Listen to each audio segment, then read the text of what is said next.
né? Você tem que fazer muita ginástica, conseguir fazer, e cada vez que você sai de uma crise, você sai melhor ainda, porque você consegue baixar despesas, ficar mais competitivo e continua crescendo. Ano passado crescemos 35%, esse ano crescemos 40%. De 2009 a 2015, a Van cresceu 50% ao ano. Porque nós somos loucos, nós somos que nem a torcida do Corinthians, né? Nós somos malucos. Cuidado. Cuidado que a torcida do Corinthians, eu não sei se é uma boa referência para o empresário. Isso a gente percebeu, já te olhando aqui, a gente já percebe que você é um certo parafuso. Agora eu quero saber o seguinte, você entrou de cabeça numa campanha política, e a maioria dos empresários, eles não gostam disso. Por quê? Porque você se expõe, você pega uma bandeira. Aliás, o Kim pegou a minha imagem. Isso foi um absurdo. Doutor Rolo, vou processar o Kim. Ele vem aqui? Vai vir. O empresário, ele não quer, porque você tem que vender pro cara do PT, pro cara do Ciro, de todo mundo. A tua loja tá lá. Por que você resolveu ser um cabo eleitoral do Bolsonaro? Legal. Dezembro do ano passado, eu soltei na imprensa que eu tinha um fato político para dar dia 5 de janeiro. Isso foi dia 29 de dezembro. Você imagina, a Van é muito forte em Santa Catarina, você sabe disso, nós temos lá quase 50 mega lojas. E quando eu soltei, chamando a imprensa para o dia 5 de janeiro tinha um fato político, aí foi um Deus nos acuda, né? O Luciano vai ser governador, o Luciano vai ser senador, o Luciano vai ser deputado, o que vai ser o Luciano? E aí um jornal lá do Sul soltou um dia antes que eu ia ser governador do estado. O que aconteceu? A sala que nós acertamos para fazer a coletiva de imprensa ficou pequena, era cheio de gente assim, parecia metralhadora, esperando a minha definição. E aí, na realidade, eu disse, pessoal, este ano, 2018, é o ano mais importante da nossa história. Nós temos as condições de mudar esse país. Fala aqui o do Martin Luther King, né? Que o que mais me deixa apavorado não é o grito dos maus, mas é o silêncio dos bons, né? E eu comecei dizendo que nós tínhamos que fazer a diferença, não só eu como empresário, mas todos os brasileiros. E conclamei todo mundo para que começasse a estudar o candidato, começasse a ver em quem votaria em outubro. Isso em janeiro. Quando aconteceu que o Bolsonaro foi um dos que me ligaram, né? Convidando até para que eu fosse governador ele nem tinha partido na época, ou um senador, pelo partido dele, que mais tarde ia se formar. Eu disse, olha, Bolsonaro, eu não quero ser político, eu quero ser um ativista político. Ontem, que era um dia anterior do dia 4, eu me desfiliei do PMDB, que eu estive durante anos, porque eu fui um líder estudantil. Na minha época de faculdade, eu fui um presidente do Clube dos Estudantes Universitários da minha cidade. Então, sempre fui muito... Canhota. Na época era... MDB era canhota. Era canhota. É o manda-brasa. Você vê que... O que mudou, hein? Porque é o seguinte, tem um ditado que diz que você, quando jovem, se não for da esquerda, não tem coração. Boa. Se você, quando é velho, continuar da esquerda, você é um idiota. E os jovens de direita? É isso? Mas, então, quando o cara começa a ficar velho, vai notar que tudo aquilo que você pregava lá na juventude, nada passava mais do que sonhos que, na realidade, não existem, né? São coisas muito antagônicas. Quando você começa a trabalhar e vê que você só vai crescer trabalhando, se esforçando e fazendo a diferença e não se vitimizando, né? Porque tem muita gente que gosta de chorar. Se você chorar, você não vai pra frente, né? Então, embora eu fosse do PMDB, né, na época, do MDB, saí fora num dia antes, então eu estou livre para poder falar o que eu quero. E só fui escolher o meu candidato no dia 17 de agosto. Fiquei esses meses, janeiro, fevereiro, março, abril, maio, junho, julho, agosto, eu escolhi o nosso capitão como meu candidato, depois de ter estudado bastante os candidatos e visto outros candidatos, me encontrei com outros candidatos a presidente da República e escolhi o Bolsonaro. Algum outro te marcou, Luciano? Algum outro candidato te marcou? Você tinha uma boa impressão? Veja bem. Veja bem, eu falei com vários candidatos. Eu sou um cara liberalismo econômico e conservadorismo nos costumes. Essa é a minha posição. E aí falei com outros candidatos, mas o que mais me chamou a atenção foi o Bolsonaro, pela simplicidade, pela honestidade, pelo comprometimento, pela humildade. Quando eu fui agora na casa do Bolsonaro, há 2, 3 semanas atrás, eu fiz uma live lá. Eu, sinceramente, eu saí de lá chocado. Por quê? Porque todo mundo vê o condomínio dele lá, né? E aí quando você nota aquela ruazinha, você vê que tem carros estacionados aqui e não passa mais outro carro ali.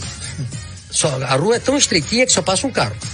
Mas a hora que você entra para a rua da casa dele, aí eu fui a pé, porque não passa mais nenhum carro. Você é uma mãozinha única. E a casa dele é muito simples. Dentro é simples. Eu não acredito que alguém possa ser 28 anos político no Rio de Janeiro, em Brasília, e viver daquela forma. Se fosse nós, já teria levado tudo. Deixa comigo, bota nós. Você achou o quê, né? Luciano, bota nós lá pra você ver. Agora me fala uma coisa, você foi um cara do MDB, você foi um cara da canhota, você foi líder estudantil, a gente tomava borrachada, saía na rua, tomava muita borrachada, Coronel Erasmo Dias, a gente queria as diretas já, era bacana. Você acha que os caras estão no poder praticamente desde aquela época, tá com esse pensamento mais social-democrata, mas sempre olhando para esse lado. Onde é que você acha que os caras erraram? Quem errou? A canhota. A canhota? Eu vou dizer para você, era PMDB e tinha Arena na época. Arena, ok. Quando houve abertura política, o PMDB pulou para a canoa errada já. Em vez de pular para a canoa de vamos liberalismo econômico, vender todas as estatais, fazer um país moderno, eles pularam para a canoa errada.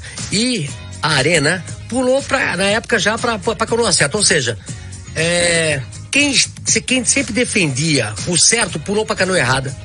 E quem defendia o governo militar foi pular para a canoa certa. Então, assim, a esquerda tem um discurso muito bonito para as pessoas, só que não funciona. Eu sou formado em processamento de dados. Sou técnico, sou sistema de computação hoje, né? E nada funciona sem lógica. Nada funciona sem lógica. Um computador não funciona sem lógica, uma empresa não funciona sem lógica. Um país, um município. Então, a esquerda não tem lógica. A grande maioria das pessoas de esquerda são de humanas, não são de exatas. Porque se eles fossem de exatas, nenhum negócio deles funcionaria. Você já viu algum esquerdista fazer sucesso sendo empresário, empreendedor? Não tem. Me aponta esse cara é o cara e ele tem sucesso e ele é de esquerda. Não funciona. Mark Zuckerberg. Então, você acha, Luciano, você acha? A Magazine Luiza defendia a Dilma lá, né? Mas aí, né, olha, não quero nem falar, fácil, né? Da boca pra fora é fácil. Aliás, aqui, ó, veja bem. Aqui em São Paulo tinha um do Peônia. Na Peônia não, ela era fazia trigo, era o Li. Sei, lembro. Lembra? Santista. Ok. O Li mora aqui na Paulista, não é isso? Isso. Defendeu o PT até quebrar quase. Desistiu, entendeu? Acho que até foi embora, não é isso? Foi embora. O Lipim, né? Não é isso? Lipim. Seguinte, ó, não funciona. Tudo que não tiver lógica não funciona, pessoal. É simples, como 1 mais 1 é igual a 2. Se tu perguntar para um petista quanto é 1 mais 1, capaz de não saber do resultado, entendeu? Olha a Dilma. Então, mas ô Luciano, o que a gente tava conversando até aqui com a Sâmia, que é uma menina legal. Mas eu vi. Não, mas você não viu, vocês tiraram do contexto. Não, peraí. Editaram. A conversa quando sai do eu contexto. Vi todo. Não, tiraram do contexto. Ela é fala ruim. muito. Eu sei, mas é ruim. Era justamente essa, era falando o seguinte, como é que ninguém fez essa previsão? Porque há muito tempo a gente está vendo isso acontecer. Há muito tempo o Brasil economicamente está ruim. É o que você falou, aquela crise que a gente teve lá, desde a Copa do Mundo, vamos pegar desde a Copa do Mundo. São 4 anos que a gente tá vendo, aí o cara chega nesse momento com o mesmo discurso. Sim. Com a mesma conversa que ficou durante muito tempo e não foi para lugar nenhum. Aí quando vai mudar o negócio, o cara vem com o mesmo discurso. Ele quer construir o que eles destruíram. Não dá pra entender. Então, exatamente, não dá pra entender qual é o pensamento, a lógica. Só que aí entrou você. Que aí todo mundo fala que você foi responsável por colocar na internet as inverdades, os fake news. Sim. Tá na tua mão, amigo. Pro PT, Não precisamos fazer fake news, né? É só falar a verdade, falar o que eles fizeram. Já é. Eu trouxe aqui, ó, em primeira mão, no Pânico. A caixa 2 do WhatsApp. Caixa 2 do WhatsApp. Eu trouxe aqui, tá? Vamos deixar por depois? Abre para depois. Depois.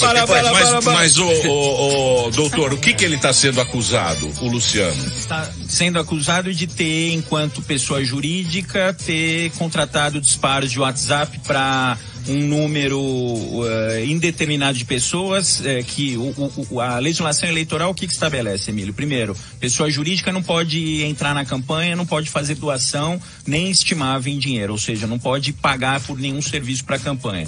E no que diz respeito a disparo de WhatsApp, ele é permitido na campanha, mas para aquelas pessoas cadastradas pelos candidatos. E aí a acusação que recai é que esses disparos teriam sido feitos para um número indeterminado de pessoas mediante a compra de mailing list de WhatsApp.